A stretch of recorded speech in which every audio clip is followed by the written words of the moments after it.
Hey, IDS 302. Welcome to video 1.2, as I call it, module 1, video 2.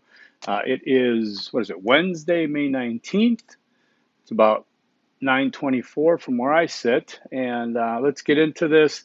Uh, the first video is always like introductory. Everybody's kind of getting their sea legs, but now it's time to dive right into the material a little more. I like to do some housekeeping to start off with, so we're going to clean the kitchen. Dad jokes. Okay, so I'm going to change the late penalty. How's this? Just for the sake of, I usually do this video facing a different direction. I stack everything over there on my, or over here on my old record player, but I want to be at my desk. Anyhow, um, I'm going to change the late penalty. As you might know, the late penalty is 10% per day for up to 5 days, at which time the assignment closes and you can get up to 50% of the work. I am going to try something new here, and I'm going to drop that to 5% per day for 5 days. So I want to continue to instill, you get the work done, you're not going to be penalized significantly. So it's only up to 25%. The 5 days still goes unless there's some kind of circumstances that we've discussed beforehand. Okay. I just think that's more of a fair thing because if you're late, don't apologize to me. Those of you know me, to apologize means you think you offended me. You didn't, okay? I respect all of you way beyond what you do academically, okay? Again, I didn't get my undergrad till I was 56, or 55. I don't want to get judged on that. So let's do that. I'm going to get in there and change it, but just so you know, that's how I'm going to do it from now on. Okay, another good news effort on my part, I must say. I changed the module due dates.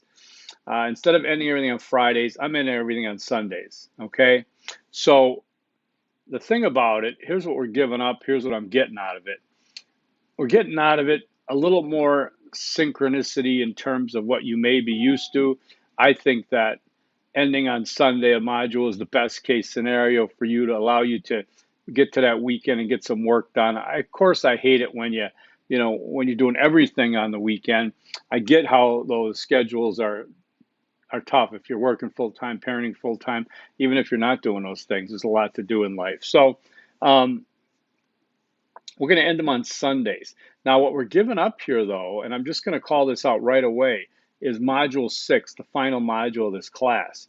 It's only going to be 5 days long because the course ends on June 25th. There's not a lot I can do about that. So I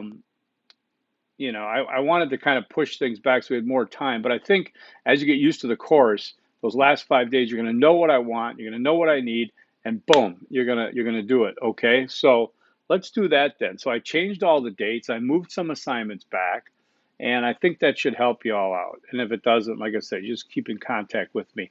Another thing I wanted to remind everyone is there are no late quizzes.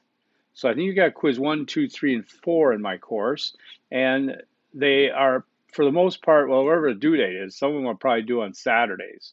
Okay, you can't do it on Sunday. You need to get that quiz done before it's due. There's no late penalty for it. It's just done that day. Okay, so be sure you do that. All right. Um, Also, just as an FYI, and of course, quiz 1 right now. Let's take a look. Modules. Quiz 1 is due on the 23rd, which is what? It's May 23rd is Sunday. So yeah, I did that this week because there's no paper. There is a research assignment, research topic. Next week, though, starting next week, quiz 2 is due on a Saturday. Quiz 3 is due on a Saturday. Quiz 4 is due on a Saturday because the main papers are going to be due on Sunday. Get that done for me or talk to me beforehand. All right. Now, what I was going to say is that, just as an FYI, you probably won't hear from me on an email response after 7 p.m. Arizona time. I'm old. I'm going to get older next Wednesday. And I go to bed fairly early. And by the time 7 o'clock rolls around, I'm usually over there in that recliner, binging something, Handmaid's Tale or some kind of movie, or I'm reading. I've got a stack of Ernest Hemingway books I'm going through. So I probably won't get back to you after 7 p.m. Try to email me before that. I try to read them. I may be able to give you a brief response. But I do respond. Please don't take it personally if I'm kind of brief. I'm doing it on my phone. That's after 7 p.m. Generally.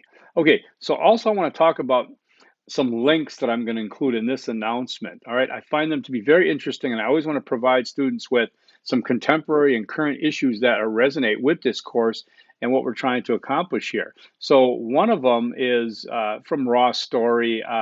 It's a study, COVID truthers' favorite study claiming masks harm your health is set to be retracted report. And I'm not trying to be political here at all. I'm saying that there was a research study that claimed masks harm your health that got published, and it's retracted now because it didn't go through the demanded peer review. So it's an interesting thing, but this is where we get into research and what it means at this level, right? In terms of science, in terms of peer reviewed, in terms of evidence, and nobody's proving anything. We're just showing what the evidence shows and making interpretations from that. Another one I found is a child's grave is the oldest human burial found in Africa, and this is from National Geographic on May 5th. And the interesting thing is, in the first sentence, it's in a tour de force of discovery, recovery, and analysis. An interdisciplinary research team has uncovered the earliest known human burial in Africa. Right there, I like pointing those things out because, again, I want you to feel good about the choice you made in taking interdisciplinary studies. All right, no matter what people say. I tell the story of when I was first doing IDS myself, which is called BIS back in the day.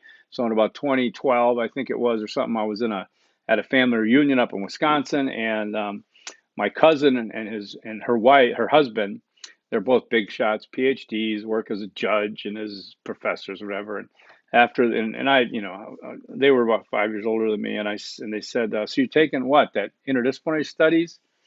I said, yep. And they said, and pardon my French, what is that when you throw shit against the wall and see what sticks? You know what? I didn't have a good response to that. And to this day, it bugs me. So those of you who have watched Seinfeld, I think I'm going to go there and say the jerk store called and they're running out of you. Okay, enough. I know that's really old now for you guys. But the point is that we want to see interdisciplinary research and things in action. We want to know that the field we're in has validity, has practical purposes and uses in today's society. I'll include this link. Another link is from Forbes.com, and I'm leery about this because so many students later on in the class want to use Forbes.com as a source. You can't. Don't do it. Get it out of your head. It's good reading, it's business, it's legit, but it's not peer-reviewed research. However, they do have an article here about writing as thinking, why writing is still a critical skill in business. Okay, and this is where it might connect a little bit with the upcoming formatting challenges you might have in my class, which you will overcome. Seriously, you will. Put a little effort to it, you'll have it. Okay, you can't just go to flight school and jump in a 747 and say, let's go. No, you start off with, flight simulators, you walk around, you get in a Cessna, blah, blah. Okay, this research we're doing now is crawling research. We're not going up to big time research funded and everything like that. It's only 6 weeks. So, but there's still writing is critical. Writing, then we look at how we organize that writing in a professional manner, right? Because we all know text messaging is different than emailing, is different than writing a discussion board, different than a paper. There's different requirements there. And pro tip, boy, I love paragraph indents. I love them. I love them. I love them. And in a discussion board, it's hard to do, so I appreciate line gaps. But in papers, love the paragraphs. Okay. One more link. I don't usually give this many, but it was so important to see this. It's from where is it? It's from a thing called Stacker.com. They looked at 100 the top college majors as far as money. They looked at 100 the top 100 college majors as far as money. I found it interesting, this list, because from what I saw, approximately 1/3, that's over 30, featured the words and. Okay, so They feel like business and economics, blankety blank and blankety blank, right? Wow, that's like double major, but here you're doing interdisciplinary, which is what those are then, interdisciplinary. Okay. Now that doesn't even include the ones that I spotted like marine transportation management. Whose mind just blew on that one, right? There's a lot to go into that. Okay. So take a look at stuff like that. You know, new terminology that's coming, ethnobotanist, the pioneers.org. These combine some, you know, all kinds of disciplines, disciplinary insights. You know, so it's exciting times. Academics are taking the blinders off because we're applying this stuff now in real time in real life. So it's not just a stodgy ivory tower. It's actually learning how to get the most out of your academic education. Okay, and so in related term, we talk about, you know, some of the things you'll find if you haven't found already is that some of the critique about interdisciplinary studies is that it lacks depth in the concentration areas, right? I say poo poo. I say irrelevant. Every single degree you take is going to lack in some way, shape, or form. It's all just levels, even up to PhD. But undergrad, certainly. But does that mean, what does that actually mean? Well, it doesn't mean jack squat if you continue with your passion in your areas and you continue to stay up on it. You think the medical doctors that get out of college and the ones that got out of college in the 70s are doing the same thing they're doing now that they were then? No, they've had to stay up on their journals, on their research, on the information, on the strategies, on the health of things, right? Think of all the things that might have changed since the 70s. So the lack of disciplinary depth, you got to go after that. You can find that, okay? You know, so you know, I didn't study, like I said, literature in college, but you know, I'm working on all these right now. Okay, I've read more. Actually, I've read all those. The stack I haven't read yet is actually behind me yet. So I never get this thing right now twice. Okay, so that's what I'm you know, I'm talking about there. Anyways, any questions or comments? Be sure to let me know. Easter egg number one, 12 minutes in. Is no late quizzes. Easter egg number one, no late quizzes. Why is that? I explained it earlier, and now you know, so that if you did have a problem, I could send it back to you and I stick it right to you and say, look, you said Easter egg one, no late quizzes. No, I'm not trying to be that. I'm trying to make it, I'm trying to hardwire to that, okay? All right, so learning materials. You got any questions on that? I'm not going to go through them one by one, but I just will say that that stuff is kind of like on the quizzes too. And it is, you know, the readings from here, especially look at your disciplinary pyramid and the disciplinary approaches. Okay.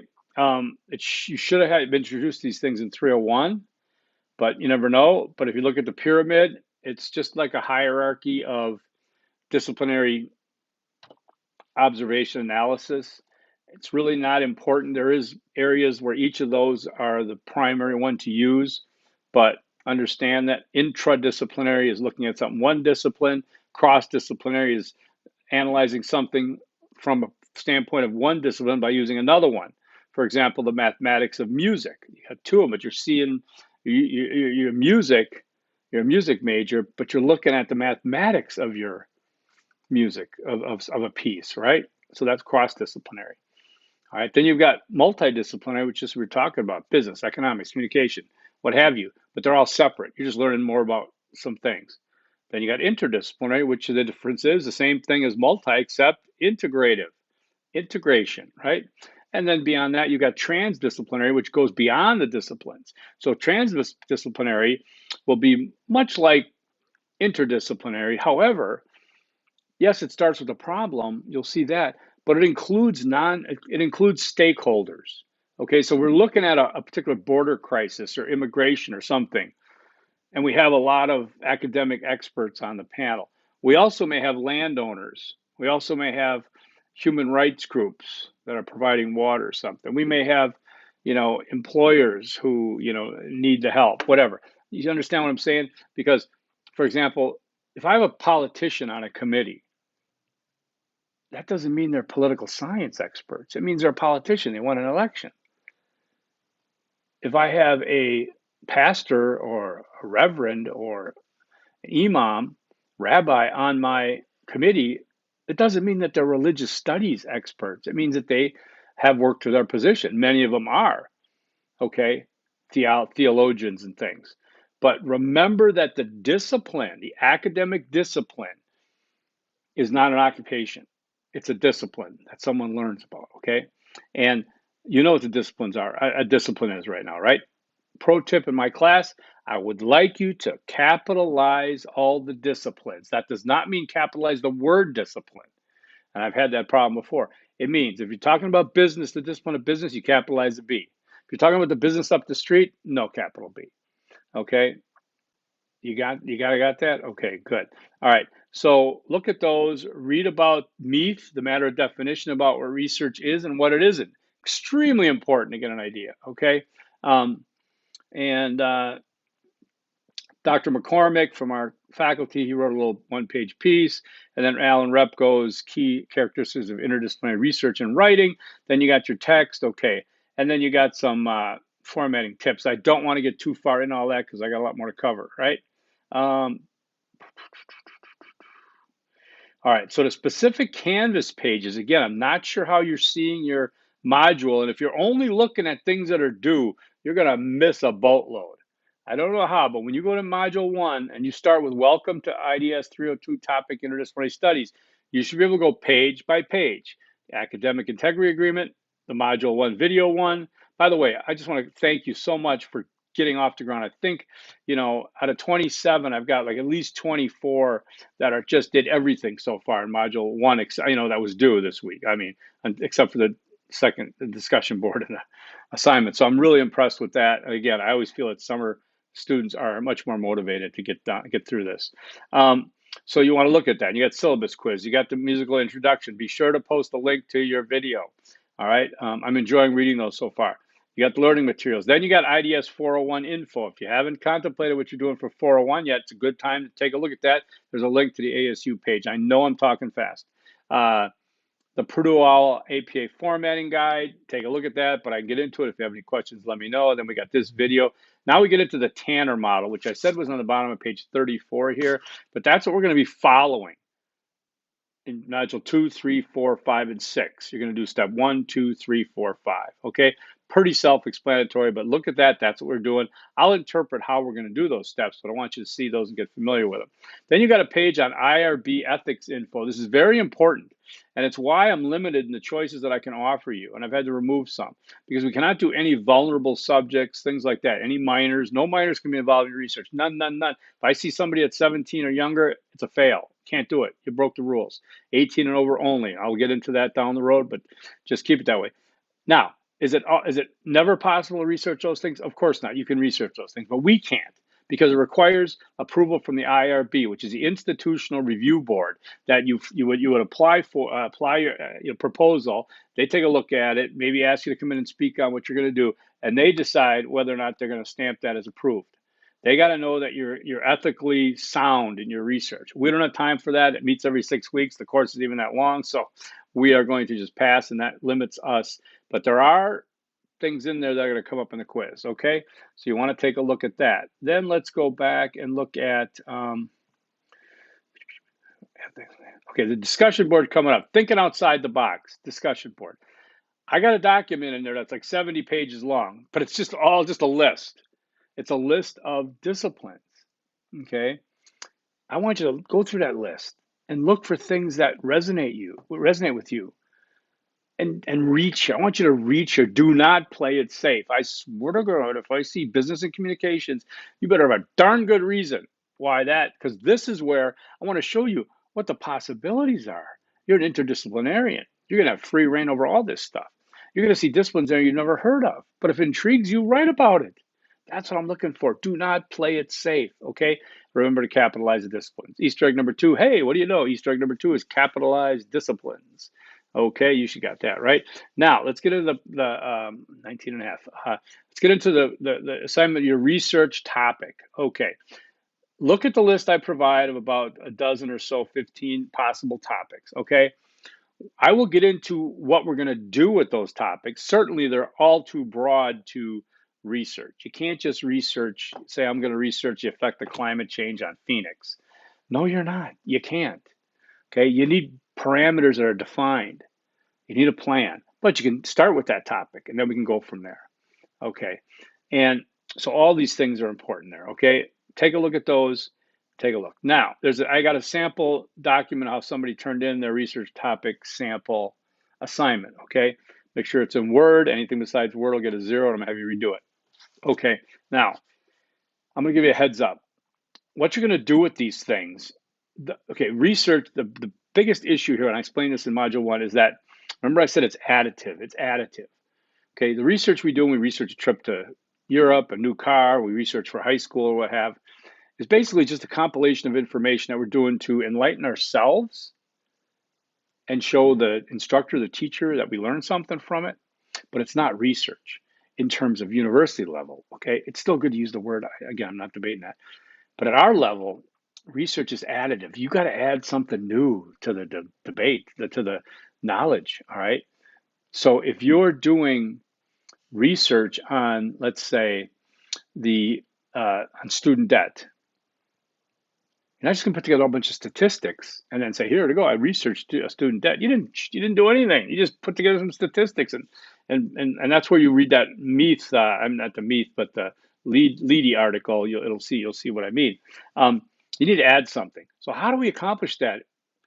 Well, there's two ways. One is we go out and gather our own data. We get new data, our data. It's fresh. Nobody's ever done it before. That fulfills the requirement. Okay. Secondly, we can take the data that's already existing and we can discover something new out of it.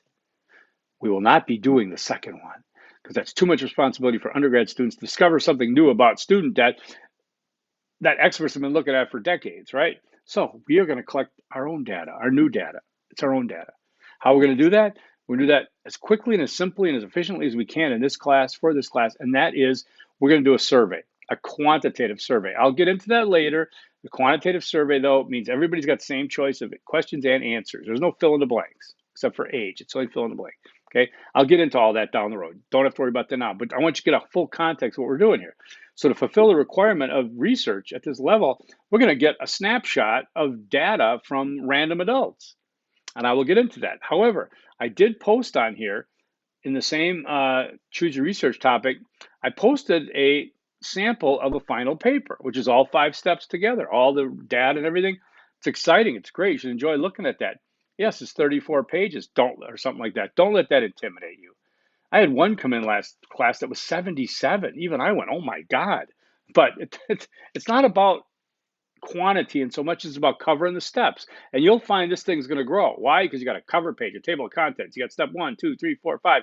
You got your data from your survey. You got a extensive works cited list. Then you got an appendix. It adds up by itself. Don't worry about trying to inflate anything. Don't go like this. Try to do that with your words. No, it'll be fine. So look at that final paper. Let me know if you have any questions. Don't let it intimidate you, okay? That way you know what we're going to be doing, okay? And you'll do it. There's no surprises here. Okay, so let's see. Okay, now remember I said there's no rubrics in the papers. There aren't. And I remember I said why. It's because I believe the rubrics are a checklist and only give me the minimum. It provides a ceiling. Not many are innovative enough to go beyond that ceiling. Why should they? They just fulfill the rubric. So I don't use rubrics. I do samples, which I think are better than rubrics. Samples show you, bam, what I'm looking at. Also, samples are as good as it gets, really, in my class for right now. It's current. Like I always challenge my students, give me something new to use as a sample. So what samples do, in my opinion, they show what's expected at a higher end, but they also leave that room to, let's get better than this, okay? All right, and because perfection doesn't exist, right? I mean, come on, you better admit you're not perfect. I'm not perfect. The papers aren't perfect, but these are the best ones I got probably. Okay, it's a good representation. But I've had evaluations who say, "Oh, he admitted it wasn't even perfect." Right? I mean, well, of course it's not perfect. So really take it down a few notches, but step up your game. Okay, so let's see. And by the way, when I mentioned that rubrics stifle innovation, what is ASU number 1 for? Innovation. Okay, so I think that's about it. Whew, I made it 25. All right. So again, I want you to remember to send me your questions, comments, and concerns. I want you to send me you did a great job sending me the Easter eggs. Man, that really helps. I didn't see anybody's ID number. I didn't see anybody's social security number. I didn't see anybody. You guys put them in there. You made a list. Boom, boom, boom. 1, 2, 3. Write what you want underneath that. If you got questions, comments, concern, and boom, give me your name. Okay. Use your ASU email, of course, and we are going to be flying. If during the course of this course you do not see that I have entered a score for you for something, anything, you let me know. If you think if you want to push back on a grade, you let me know. I told both my sons, you better push back all your instructors, professors, what have you, and talk about it if you feel that you've been slighted in any way. All right, that's it. Easter egg number 3. I will look at the final paper sample. So go like this, Boy Scouts, Girl Scouts, I don't know which one it is. I will look at the final paper sample. That's number 3. And that should do it. Enjoy your day. I will talk to you Sunday for the beginning. Okay. All right. Forks up. Peace.